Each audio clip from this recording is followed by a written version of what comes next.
All right, everybody, welcome back to another edition of Oofta Premium. I'm your old uncle and host, Darren Walters, and it's great to have you here. And in this week's episode of Oofta, what we're going to talk about is steal a field, and we're going to talk about the restrict action. Okay?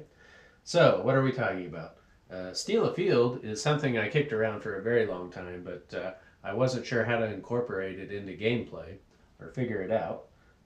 And so now I finally made up my mind that yes, in fact, it is kind of fun to impound somebody's field, but only with the stipulation that it's gone fallow.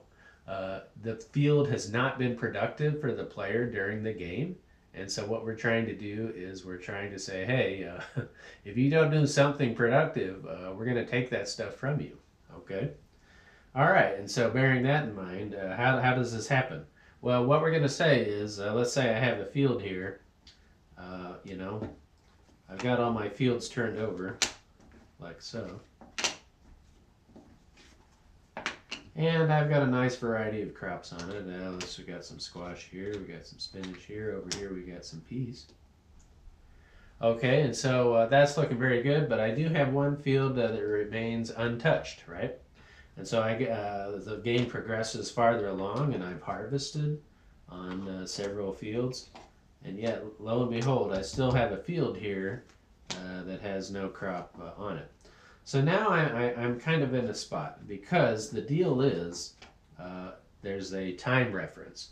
And so the idea is the time frame involved is at the end at the end of the second growing season. That's when we're going to say, hey, you've done nothing with this field for two whole growing seasons, and so you're not productive with it. And so now it's open up for auction for other people to bid on it.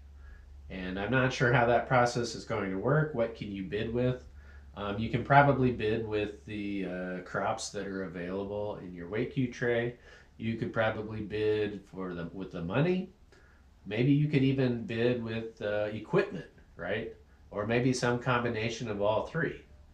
Just so long as the payment, or whatever it is, uh, matches however much productivity you think you're going to get from the field. But I'll leave you to that to discover in the game how what works best.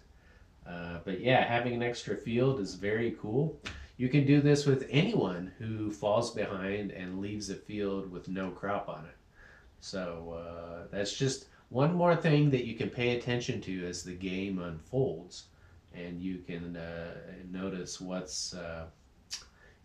remains fallow, and maybe you can apply some pressure on people. One thing else that you can do is we're going to add another R. We've got the 5 R's on die roll 6, the sabotage action: raid, return, remove, reveal, and reverse.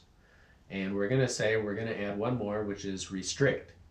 And the restrict action simply means that you can put a block on a field that is unharrowed, or I guess unharrowed. What it means is you put a block on a field before any crop has been placed on it. And you could say, hey, that field is blocked. Now, I'm not sure how we're going to indicate that yet. This is still up in the air. But we could indicate that by placing a token on the field. Just a simple idea to convey the idea of it being locked. Okay, so how do I get the block off? Well, what you can do is if you happen to roll a die roll 6 again, you can use the remove action to remove the block. Okay, so that's pretty simple and straightforward. The coin would, of course, go back into the depository. All right, so that's one really cool thing you can do. The other thing you can do is simply harvest. All you got to do is harvest another crop on a field. And as soon as you've done that, that removes the block as well. One other possibility, and again, none of this is set in stone, but the thrust of the idea is maybe you can make a trade. If you're a successful trader or negotiator, you successfully complete one transaction with a fellow grower, then in fact you can remove that block and then your field becomes more productive and valuable over time. All right, so that's going to cover it. That was the restrict action and the take a field. So we'll see how that goes. I mean, it seems like a great addition to the game to add even more spice, variety, intrigue, suspense, mystery, and surprise to an already very stuffed game, brimming with possibilities, permutations, exciting adventures, and great lore and storytelling. So, all right, so that's going to do it for your old Uncle Darren. Until I see you next time, everybody, keep on playing Oompa with your family and friends, and I'll see you later. Adieu.